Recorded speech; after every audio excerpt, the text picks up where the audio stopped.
Good evening, folks. Yes, it is in the evening for me, but if you're doing this on the rewatch, good morning, good afternoon, and good night. Just to cover all the bases, welcome to the Jaybefaunt Show. My name is James Faunt Leroy. I am your host, the hostess with the mostest. But I would just like to give all of you a warm welcome. If you are watching this, please make sure to give this video a like, as well as if you are not subscribed, please make sure to subscribe as well. Just to let you guys know, this will be the reading of chapter one, part five of Michael Parenti's Dirty Truths. That is what I'm covering. Um, this is a very good part of the chapter. This one's called "Making the World Safe for Hypocrisy," and I think this covers a lot of the historical analysis as far as foreign policy goes, as to why the United States is doing what it's doing. We all, those of you who watch my channel and watch me on RBN know that, this is, what we talk about all the time. But for people who are new, who may not know, this actually covers it pretty succinctly, and I'm actually quite happy to read this. Now, just to let you guys know, as I always say, if you can afford to purchase the book, please purchase the book. You can. I got this from Thrift Books, and it was $8, right? For those of us who are on tight on the budget, those of you who have some coin, I recommend that you buy the book, right? Just purchase the book. If you can purchase it brand new, purchase it brand new. I would like the Parenti family, if they are getting the proceeds from this book, not the proceeds, but if they're getting the value of the labor from this book, then they should get the value of the labor for this book from Michael Parenti's writing. So I would like for them to get that. If you cannot afford it at all, then you can always Google the name of the book plus PDF, and then you can get it for free that way. Just saying. But out of principle, if you can afford it, buy the book. You know, because he put his labor into it, and those of us who are anti-capitalist and anti-imperialist, we do value someone's labor for what they do, right? We're not like what the right wing and many conservatives think of us as. We just want things for free. It's like, no, we want the value of our labor. That's what we want. And so, if you can, just like Will Smith said in the song, don't download, go out and buy the record. Just a little humor for you. But yeah, so I also have recently uploaded Blood in My Eye by George Jackson. If you guys can, that's exclusively on Rockfin though. So if you guys are looking for that, that is already up on Rockfin. I read pages 17 to 31. So you guys will be interested in seeing that. Right now, I'm starting on page 55 in Parenti's book. It is Making the World Safe for Hypocrisy, page 55. So hopefully you guys will enjoy this reading as well. And yeah, so let's get into it. So, making the world safe for hypocrisy.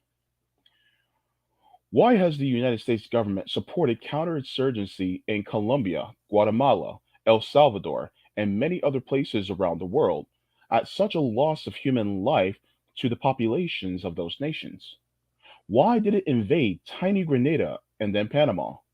Why did it support mercenary wars against progressive governments in Nicaragua, Mozambique, Angola, Ethiopia, Afghanistan, Indonesia, East Timor, Western Sahara, South Yemen, and elsewhere? It is because our leaders want to save democracy? Are they concerned about the well being of the defenseless peoples? Is our national security threatened?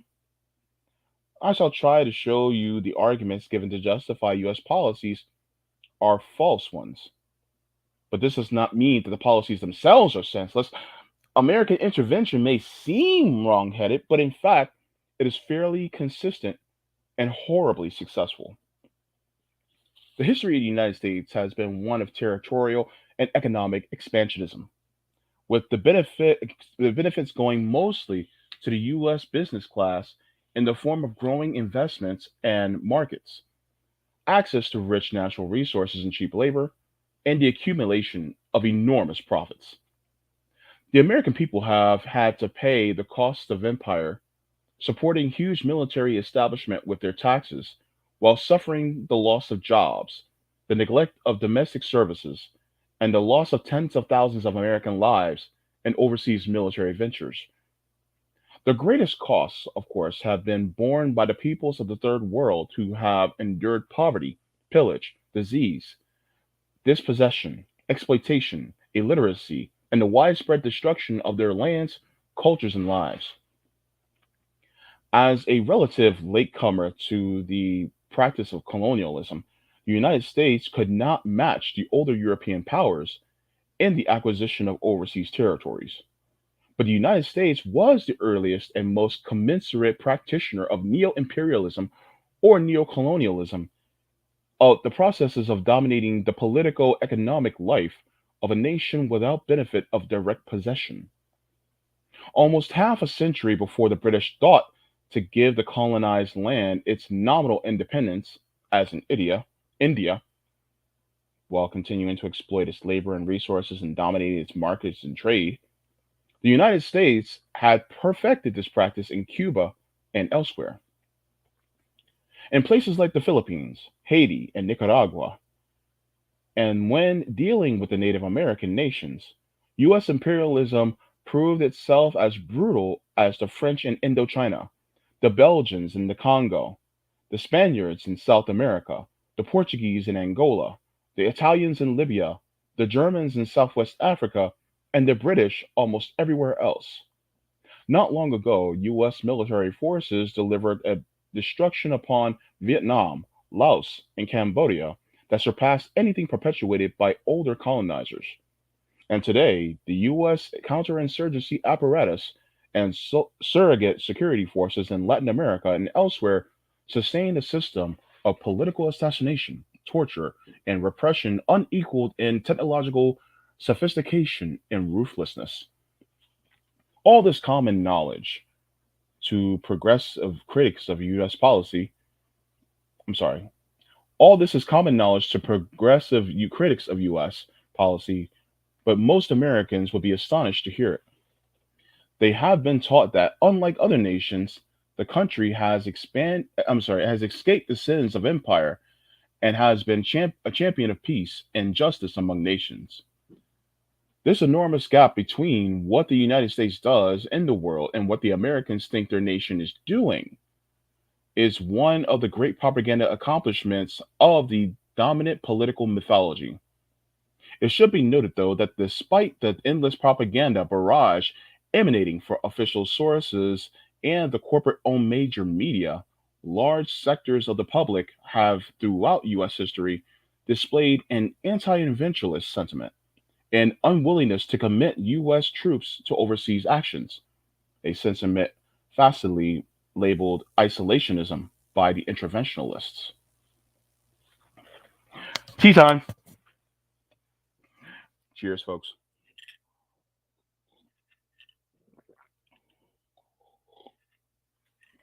Now, this is part that's interesting because if you look at, especially if you look at a lot of the debates and the stump speeches by a lot of people, especially those who were running for president in the United States, especially within the last 20 years,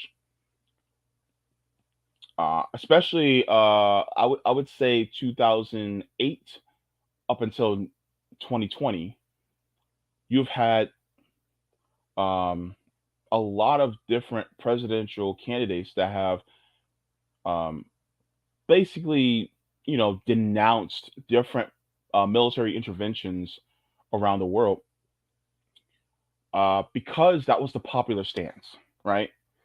They would say, "Oh, you voted for the war in Iraq, or you championed the war in Iraq," and a lot of people they just didn't like it, and so a lot of these interventionist types of foreign policy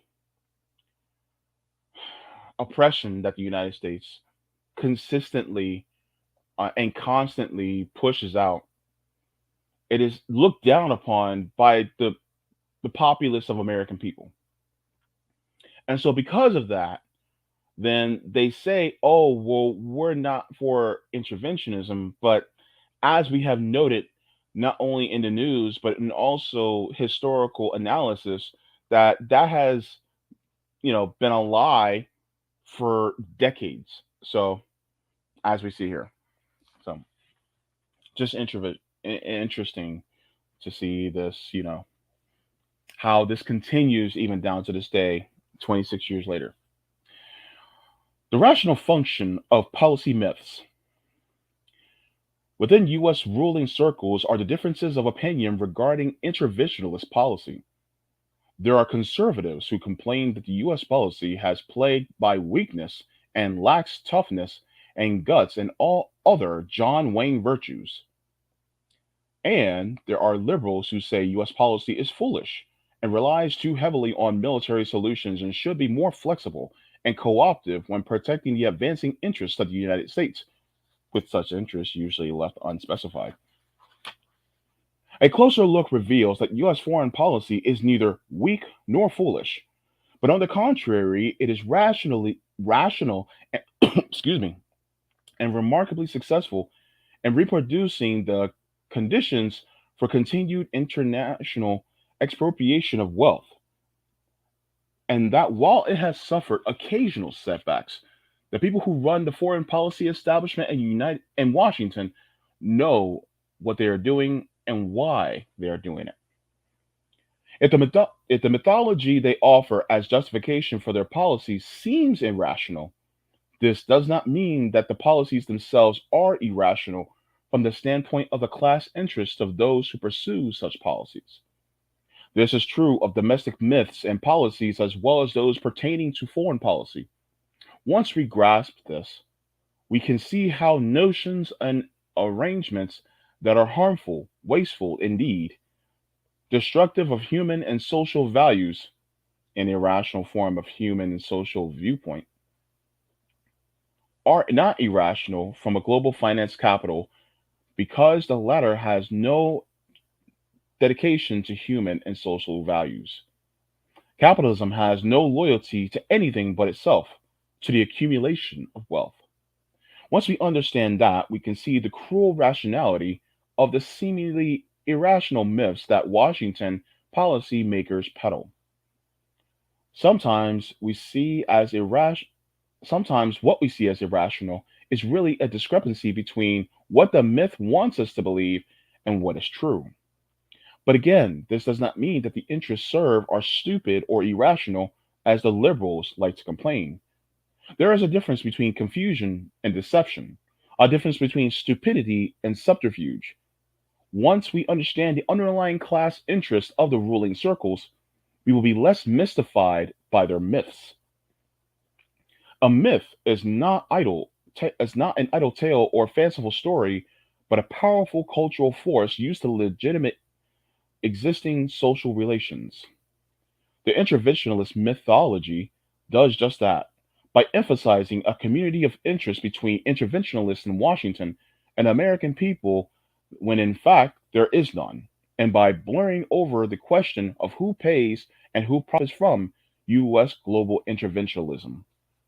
The mythology has been with us for so long, and much of is sufficiently internalized by the public as to be considered as part of political culture. The interventionalist mythology, like all other cultural beliefs, does not just float about in space. It must be meditated through a social structure. The national media play a crucial role in making sure that no fundamentally critical views of the rationale underlying and justifying US policy gain national exposure. A similar role is played by the various institutes and policy centers linked to academia and, of course, by political leaders themselves.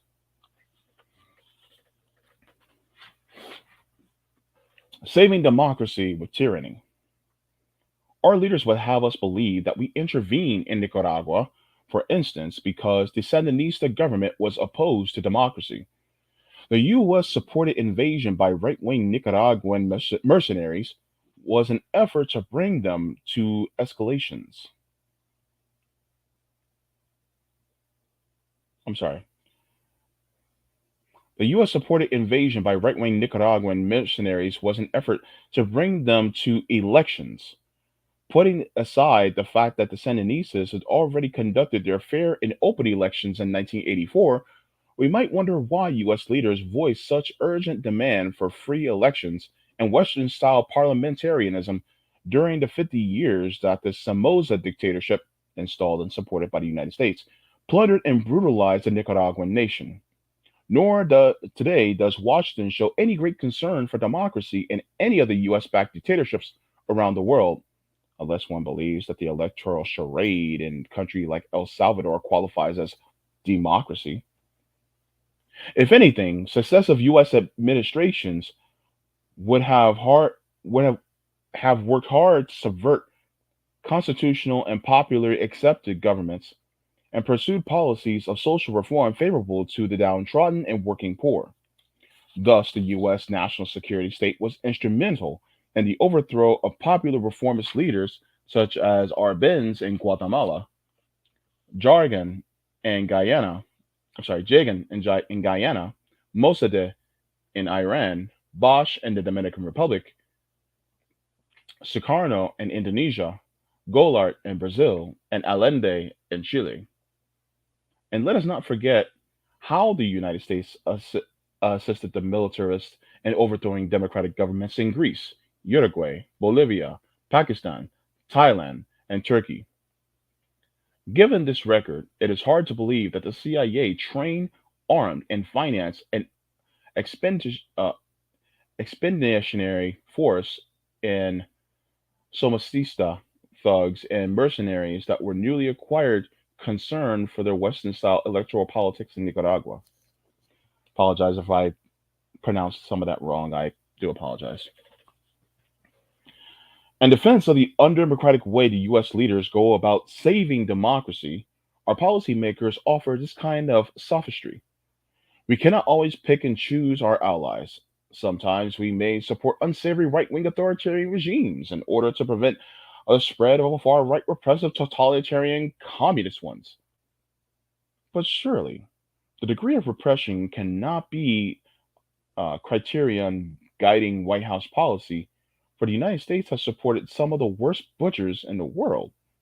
Batista in Cuba, Somoza in Nicaragua, and the Shah in Iran, Salazar in Portugal, Marcos in Philippines, Pinochet in Chile, Zia in Pakistan, Evren in Turkey, and even Pol Pot in Cambodia. In the 1965 Indonesian coup, the military slaughtered 500,000 people, according to the Indonesian chief of security. That's from the New York Times, December 21st, 1977. Some estimates run twice as high. But this did not deter US leaders from assisting in that takeover from maintaining cozy relations with the same Jakarta regime that subsequently perpetuated a campaign of repression and mass extermination in East Timor. US leaders and the business owned mainstream press US leaders in the business owned mainstream press describe Marxist rebels in countries like El Salvador as motivated by a lust for conquest. Our leaders would have us believe that the revolutionaries did not seek power in order to eliminate hunger, they simply hunger for power. But even if this were true, why would that be cause for opposing them? Washington policymakers have never been bothered by the power appetites of the moderate right wing authoritarian executionists, torturers, and militarists. In any case, it is not true that this government that sorry in any case, it is not true that leftist governments are more repressive than fascist ones. The political repression under the Sandinistas in Nicaragua were far less than what went on under Somoza. The political repression in Castro's Cuba is mild compared to the butchery perpetuated by the free market Batista regime. And the revolutionary government in Angola treats its people with much more gently than did the Portuguese colonizers. Furthermore, in a number of countries, successful revolutionary movements have brought a net increase to individual freedom and well being by advancing the conditions for health and human life, by providing jobs and education for the unemployed and illiterate, by using economic resources for social development rather than corporate profit, and by overthrowing brutal reactionary regimes, ending foreign exploitation, and involving large sectors of the populace and the task of rebuilding their countries. Revolutions can extend a number of real freedoms without destroying those freedoms that never existed under prior reactionary regimes. Tea break.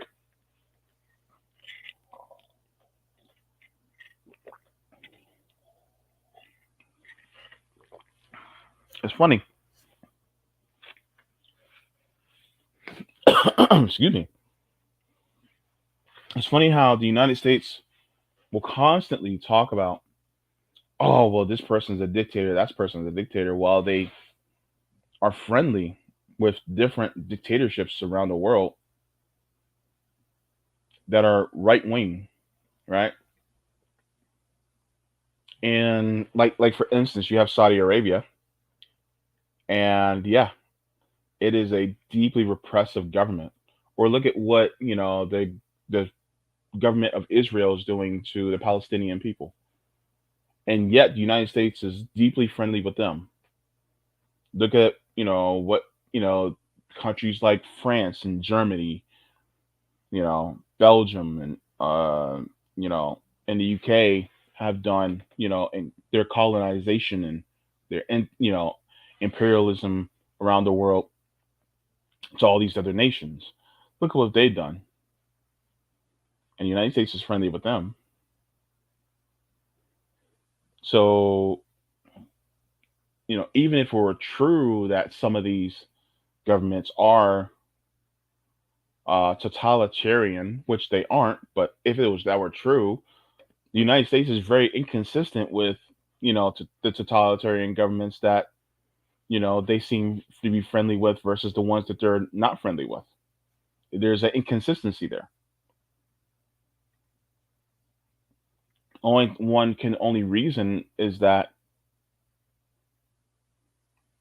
what Parenti was basically saying is that these are left wing governments and are not very totalitarian. And we're going to get into the reason why the United States, as well as the corporate powers, see this as a threat. So, continuing on, who threatens whom? Our policymakers argue that right wing governments, for all their deficiencies, are friendly towards the United States, while communist ones are belligerent and therefore a threat to US security.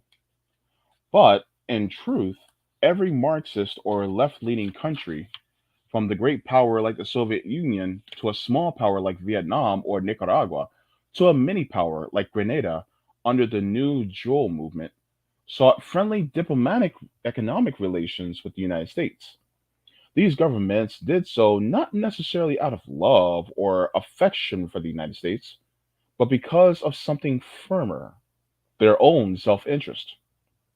As they themselves admitted, the economic development and political security would have been much better served if they could have enjoyed good relations with Washington.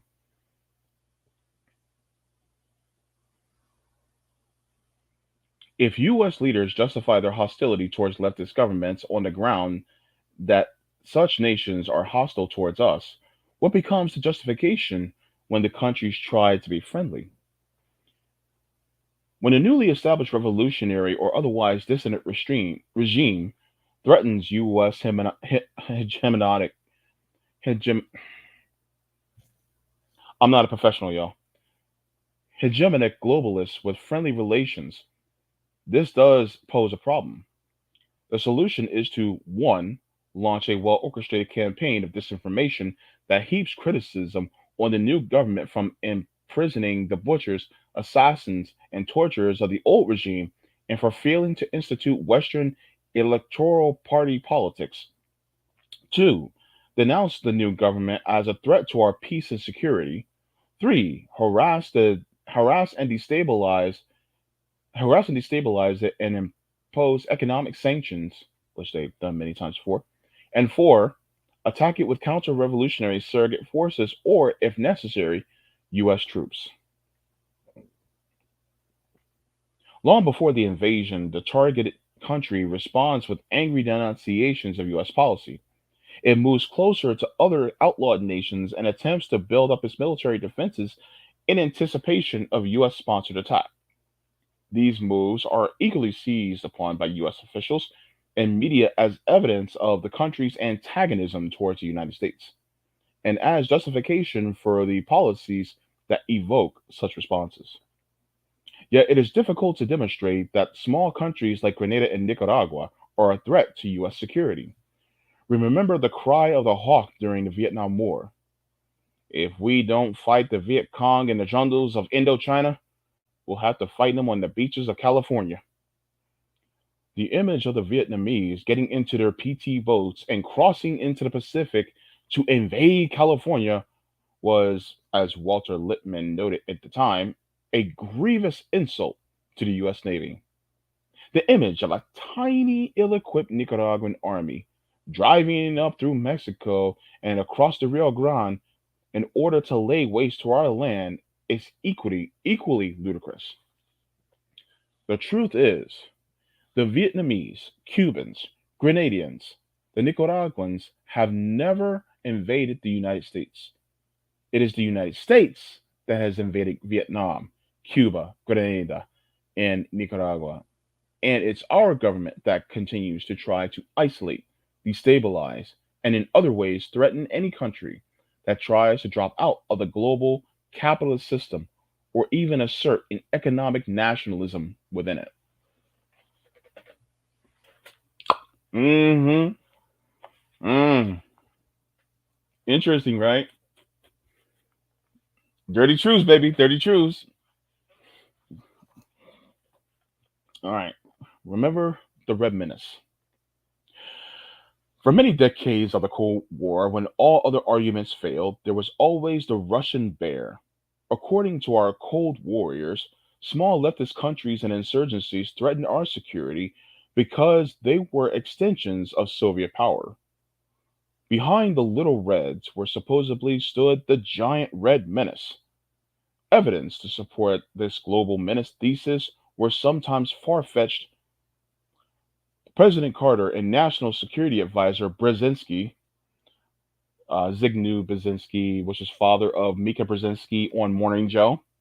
Yeah, that was her dad. Advisor Brzezinski suddenly discovered a Soviet combat brigade in Cuba in 1979, which turned out to be a non combatant unit that had been there since 1962.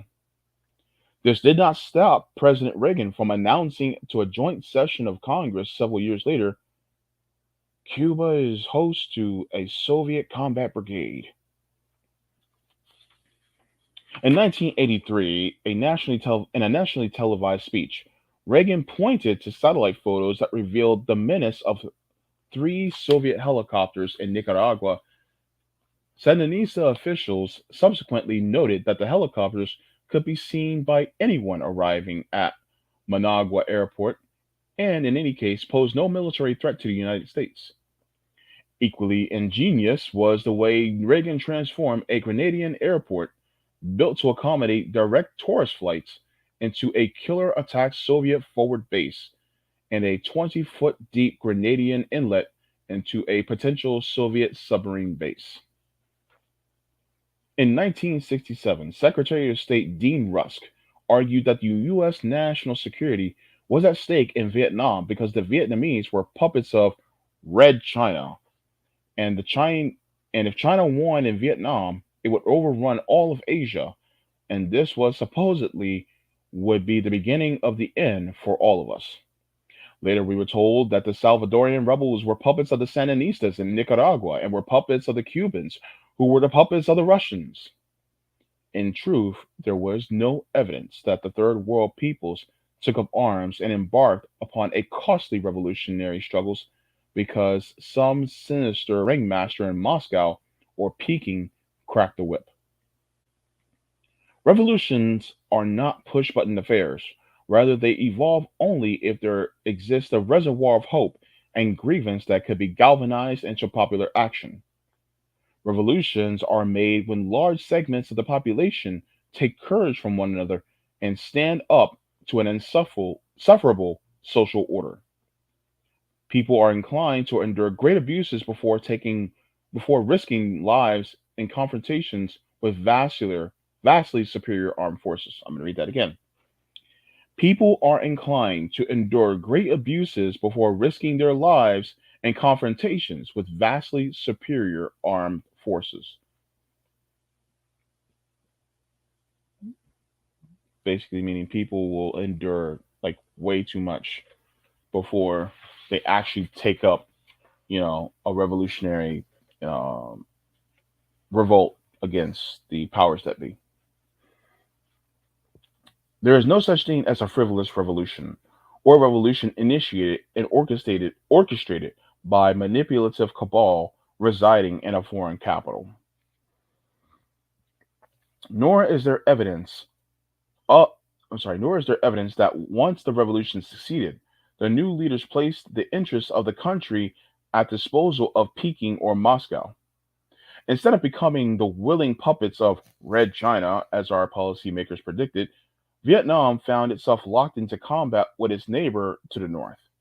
And as noted earlier, almost every third world revolutionary country has tried to keep its options open and has sought friendly diplomatic and economic relations with the United States. Why then do US leaders intervene in every region and almost every nation in the world, either overtly with US military force or covertly with surrogate mercenary force, death squads, aids, bribes, manipulated media, and rigged elections? Is all this intervention just an outgrowth of deeply conditioned anti communist ideology? Are US leaders responding to the public's long-standing phobia about the red menace? Certainly, many Americans are anti-communist, but this sentiment does not translate into a demand for overseas interventionism. Quite the contrary, opinion polls over the last half century have shown repeatedly that US public is not usually supportive of committing US forces and overseas engagements and prefers friendly relations with other nations, including communist ones. Far from galvanizing our leaders into interventionist actions, popular opinion has been one of the few restraining influences. So, like I said earlier, when you talk about when you talk about, oh, this person wanted to go to war, most people here in the United States, like, if somebody says that they're opposed to a war, that is actually brownie points towards them. You know, um, especially like look at what Bernie Sanders did in 2020 during the primaries when he kept saying, "You voted for the war in Iraq. Why? Because that's not considered a good thing to us." U.S. interventionism, especially military interventionism, is always looked down upon us because we don't want to see war and we don't want to send our kids to fight and be cannon fodder. So, you know, the US government and the corporations may be bloodthirsty, and the desire to gain resources, in other nations, but largely the people aren't, or the people are brainwashed to think that that's the right direction to go.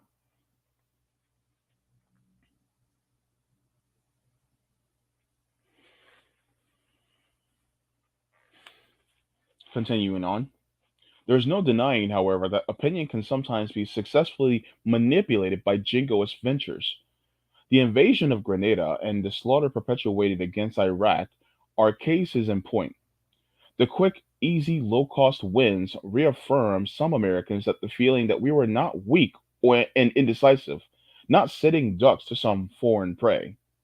But even in those cases, it took an intensive and sustained propaganda barrage of half truths and lies by the national security state and his faithful lackeys in the national media to muster some public support for military actions against Grenada and Iraq. And remember when you had all of the news outlets, especially ones like MSNBC, CNN, and Fox News, that were pushing the Iraq war like crazy, in the early 2000s. They were pushing it a lot. And, they were the integral part into making it seem like we have to go and get the bad guys, basically making the United States look like some heroic cowboy that was coming in to, subdue, the enemies, the brown colored enemies to, the east.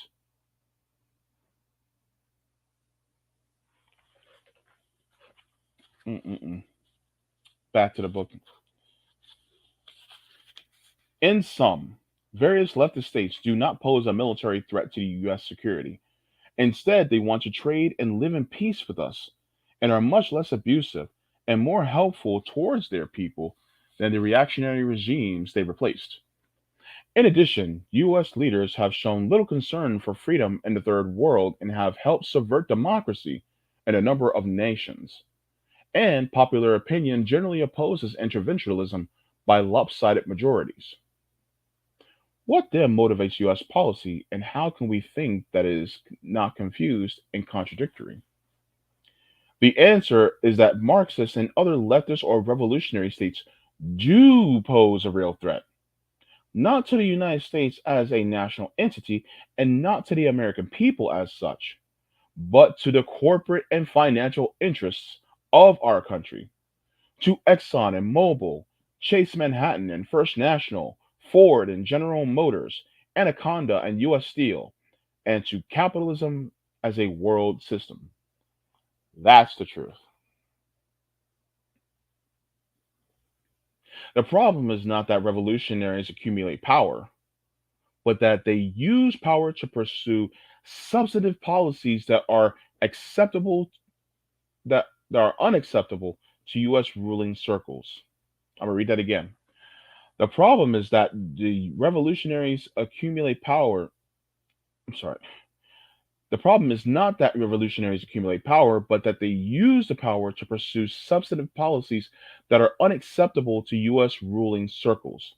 What bothers our political leaders and generals, investment bankers, and corporate heads is not the supposed lack of political democracy in these countries, but their attempts to construct economic democracy, to depart from the impoverishing rigors of the international free market, to use capital and labor in a way that is inimical to the interests of multinational corporatism.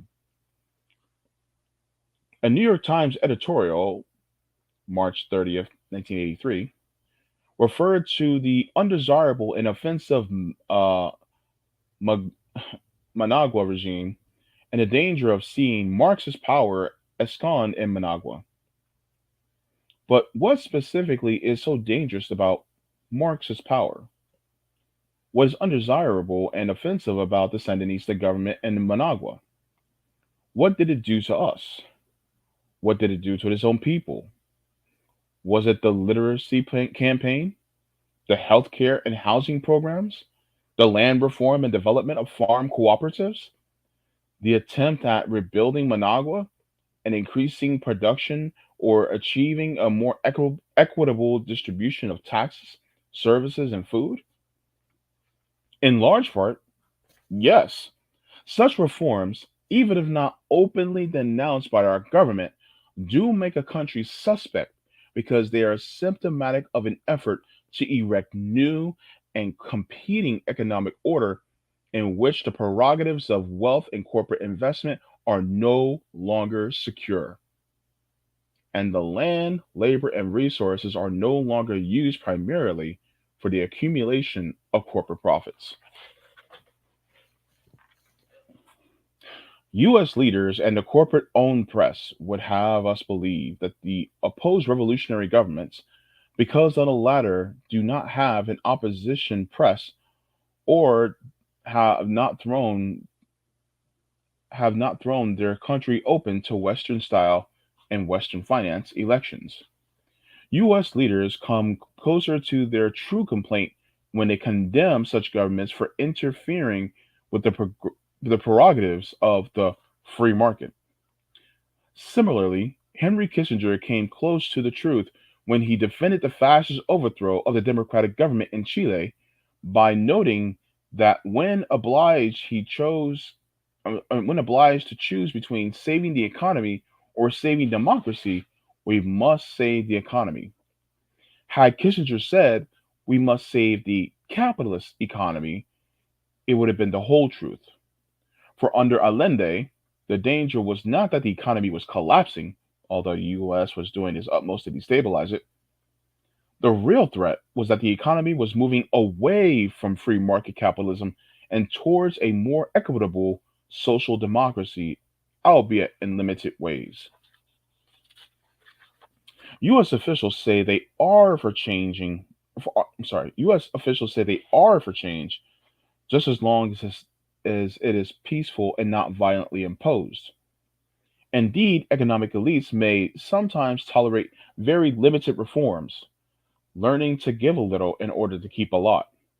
But judging from Chile, Guatemala, Indonesia, and a number of other places, they have low tolerance for changes, even peaceful ones, that tamper with the existing class structure and threaten the prerogatives of corporate and landed wealth.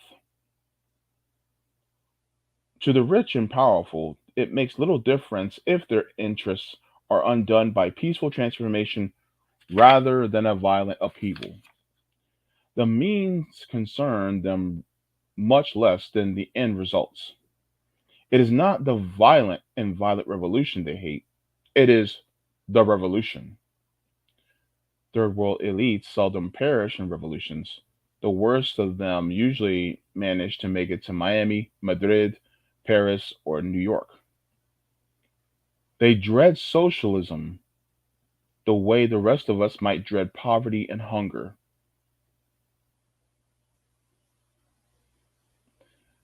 So when push comes to shove, the wealthy classes of third world countries, with a great deal of help from corporate military political elites in our country, will use fascism to to preserve capitalism while claiming they are saving democracy from communism.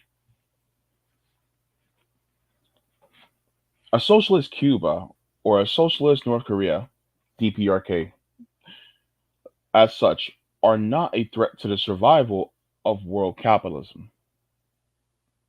The danger is not socialism in any one country, but socialism that might spread to many countries.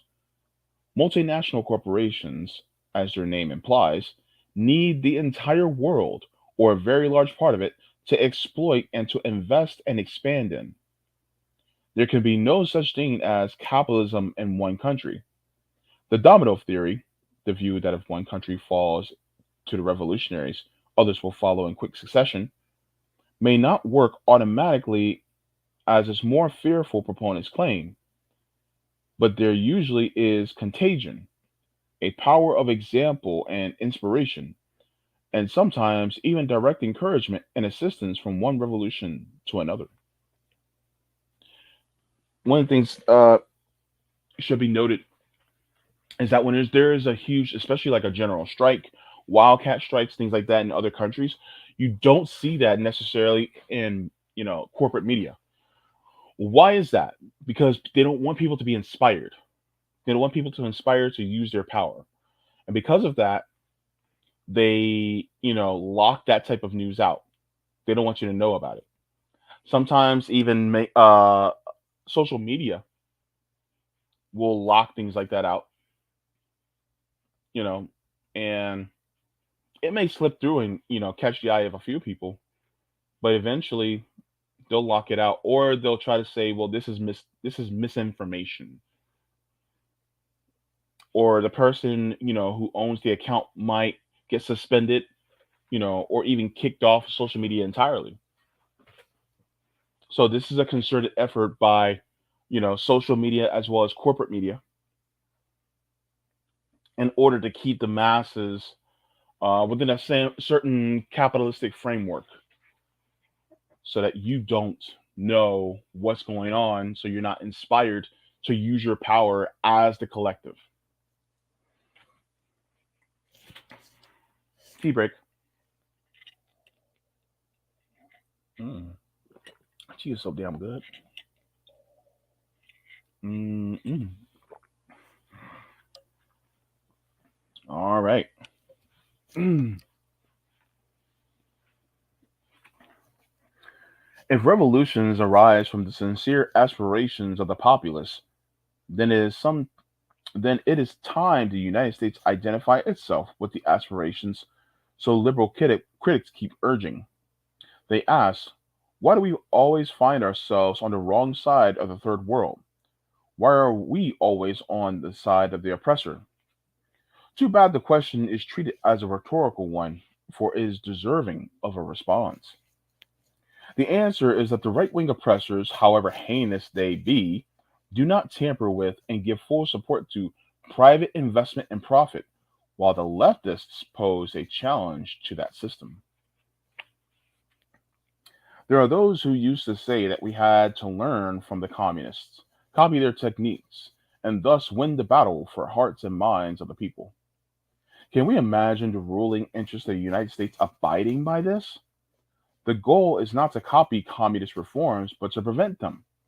How would U.S. interventionists try to learn from and outdo the revolutionaries? Drive out the latifundio or owners and sweatshop bosses? Kick out the plundering corporations and nationalize their holdings? Imprison the militarists and torturers?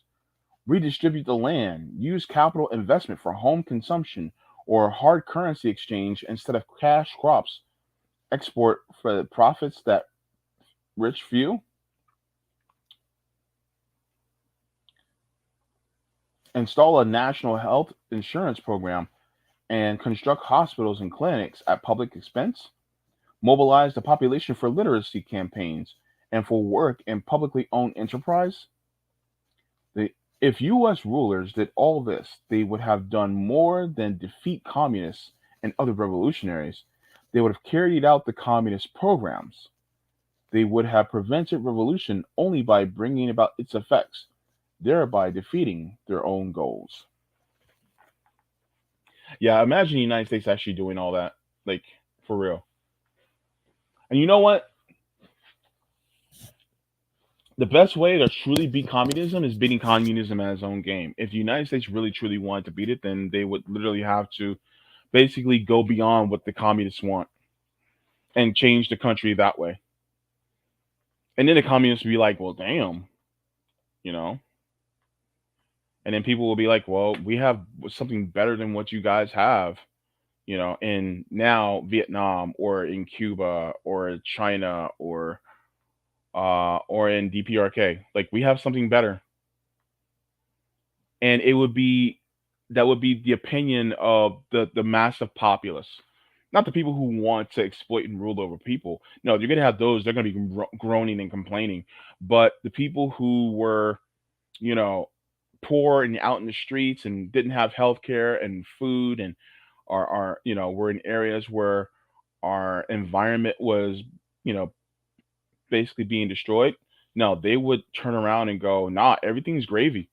It is so much better. Like we don't need a revolution. It's already, we don't need it. But the United States would never do that.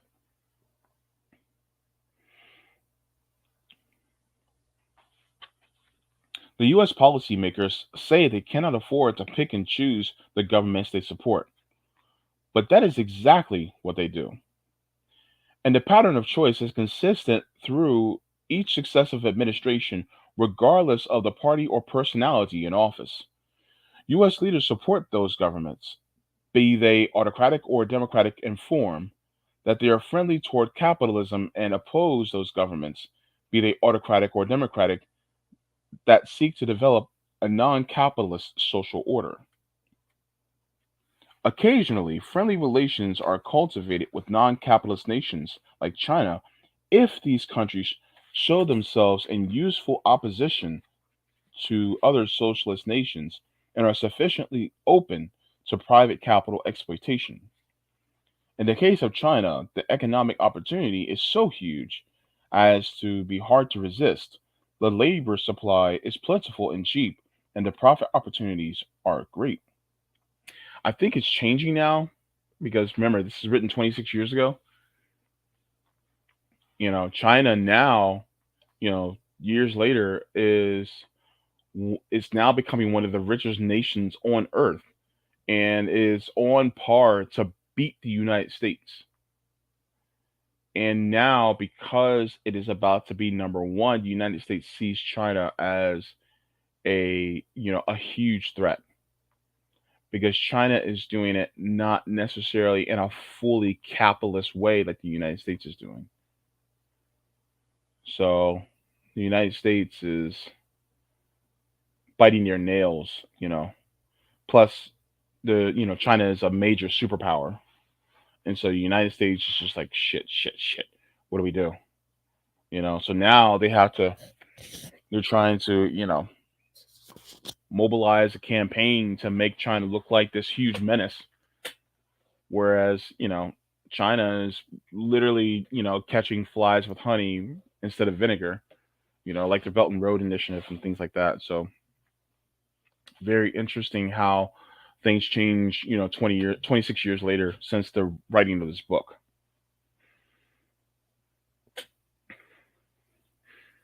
In any one instance, interventionist policies may be less concerned with specific investments than with protecting the global investment system. The United States had relatively little direct investment in Cuba, Vietnam, and Grenada, to mention three countries that Washington has invaded in recent years. What was at stake in Grenada, Reagan said, was something more than nutmeg. It was whether we would let the country develop a competing economic order, a different way of utilizing its land, labor, capital, and natural resources. A social revolution in any part of the world may or may not hurt specific U.S. corporations, but it nevertheless becomes part of the cumulative threat to private financial capital in general. The United States will support governments that seek to suppress guerrilla movements, as in El Salvador, and will support guerrilla movements that seek to overthrow governments, as in Nicaragua. But there is no confusion or stupidity about it. It is incorrect to say we have no foreign policy or we have stupid and confused foreign policy. Again, it is not, I'm sorry, again, it is necessary not to confuse subterfuge with stupidity. The policy is remarkably rational. Its central organizing principle is to make the world safe for the multinational corporations and free market capital accumulation system. However, our rulers cannot ask the US public to sacrifice their tax dollars and their lives for the sons and their sons for Exxon and Chase Manhattan for the profit system for the profit system as much. So they tell that sorry. However, our rulers cannot ask US public to sacrifice their tax dollars for the lives of their sons for Exxon and Chase Manhattan for the profit system as such. So they tell us that the interventions are for freedom and national security and the protection of unspecified US interests. Whether policymakers believe their own arguments is not the key question. Sometimes they do, sometimes they don't. Sometimes Presidents Richard Nixon, Ronald Reagan, George Bush, and Bill Clinton were doing their hypocritical best when their voices quivered with stage compassion for this or that oppressed people who have been rescued from the communists or terrorists with US missiles and troops. And sometimes they were sincere, as when they spoke of their fear and loathing of communism and revolution and their desire to protect US investments abroad. We need not ponder the question of whether our leaders are motivated by their class interest or by commitment to anti communist ideology, as if these two things were in competition with each other instead of mutually reinforcing. The arguments our leaders proffer may be self serving and fabricated, yet also similarly embraced. It is a creed's congruity with one's material self interest that often makes it so compelling. In any case, so much of the politics is the rational use of irrational symbols. The arguments of support of interventionalism may sound and may actually be irrational and nonsensical, but they serve a rational purpose. Once we grasp the central consistency of U.S. foreign policy, we can move from a liberal complaint to a rational analysis, from criticizing the foolishness of our government's behavior to understanding why the foolishness is not random, but persists over time against all contrary arguments and evidence, always moving in the same elitist repressive direction. With the collapse of the Soviet Union and other Eastern European communist governments, US leaders have now a freer hand in their interventions. A number of left reformist governments that have had relied on Soviets for economic assistance and political protection against US interference now have nowhere to turn. The willingness of US leaders to tolerate economic deviations does not grow with their sense of their growing power. Quite the contrary. Now, even the economic nationalism, as displayed in Iraq by Saddam Hussein over oil prices, invites the destructive might of the US military. The goal now, as always, is to obliterate every trace of an alternative system, to make it clear that there is no road to take except that of the free market, and a world in which the many at home and abroad will work still harder for less so that the favored few will accumulate more and more wealth. Now, since then, Saddam Hussein has actually been executed because the United States basically captured him, put him on trial, and he was beheaded.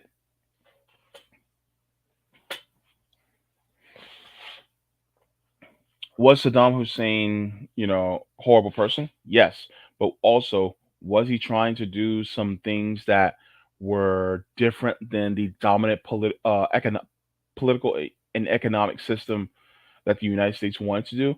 Also, yes. So because of that, they saw him as a danger because nationalizing the oil in Iraq,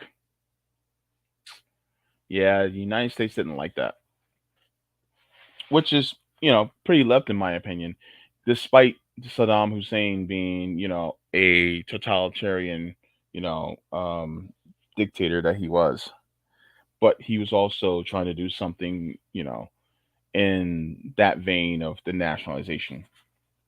The United States was like, no, no, no, we're not going to not allow you to do that. That is the version of the future in which the U.S. leaders are implicitly dedicated.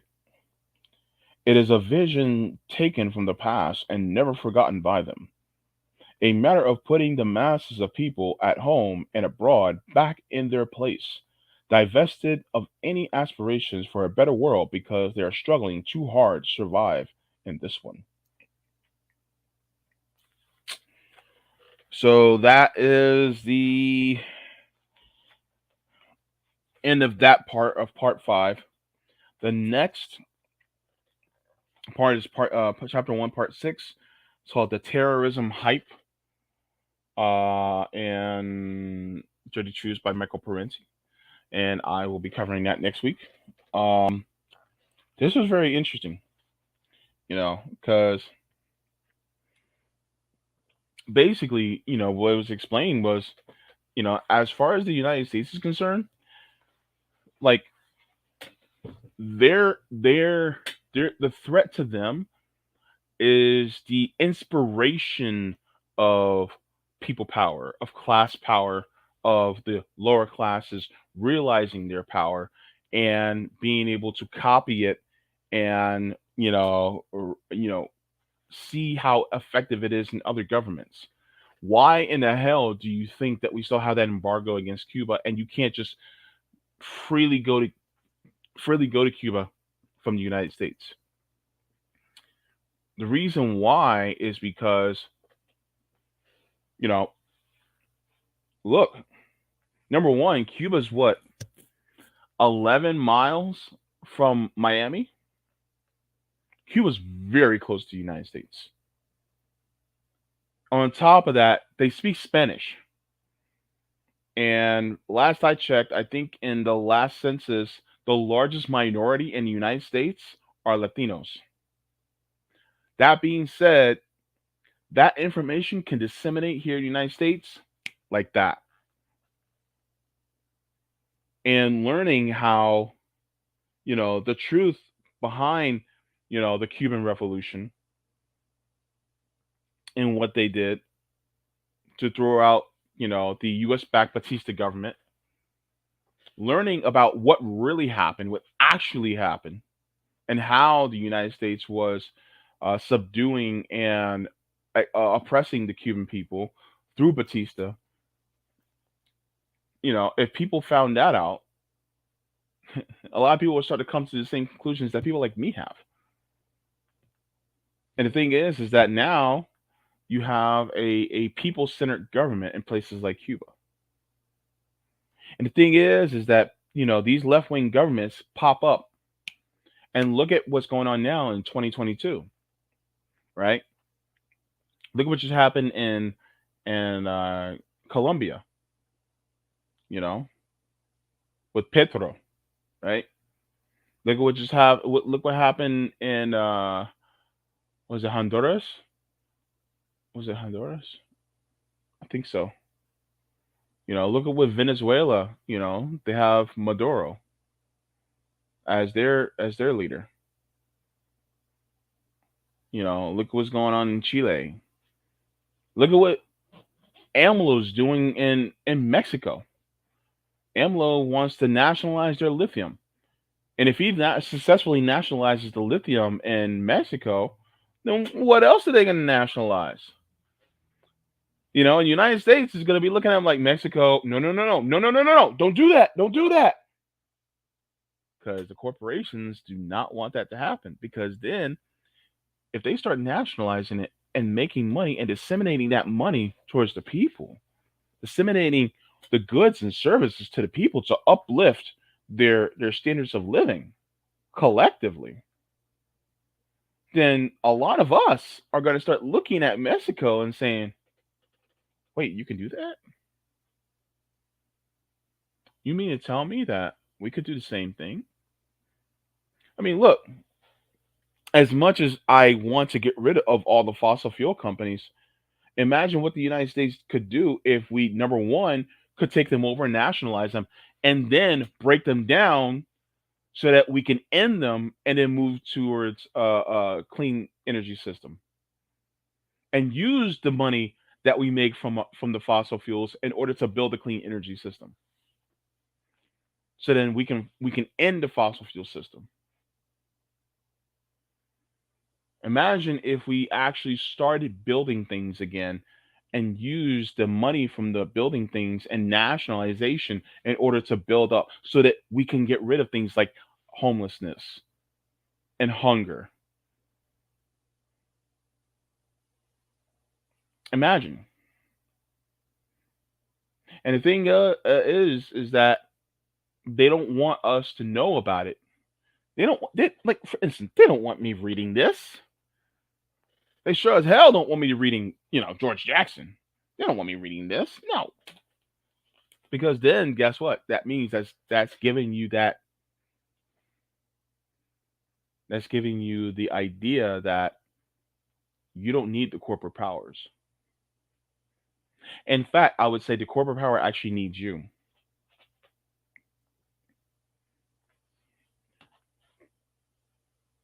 And the thing is that they are just ran by a small minority.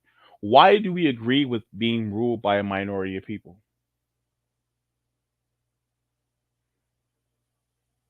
They brainwash you into thinking that they're somehow better, so they deserve to be where they're at. When in all actuality, number one, they don't deserve what they're at. Number two, they have done some horrible things to get there. And unfortunately, they made us think that they're the good guys when they're not. or they make it so that we don't know who they are, and yet they have their hands on the levers of power when we deserve a completely transparent government.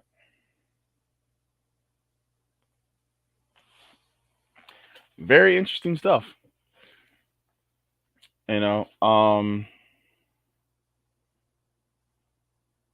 And I'm really loving this. So I hope that you guys will be able to follow along in this book continuing continuously. Um, I'm getting closer to the halfway point in this book. Like wow, but hey, I'm enjoying it. I know people have said in the comments that they enjoyed it. So I appreciate you guys listening. Please, if you guys have not yet, please make sure to give a like if you guys are still listening. And if you have not subscribed, please make sure to subscribe. And if you can, purchase your own copy of the book and read along.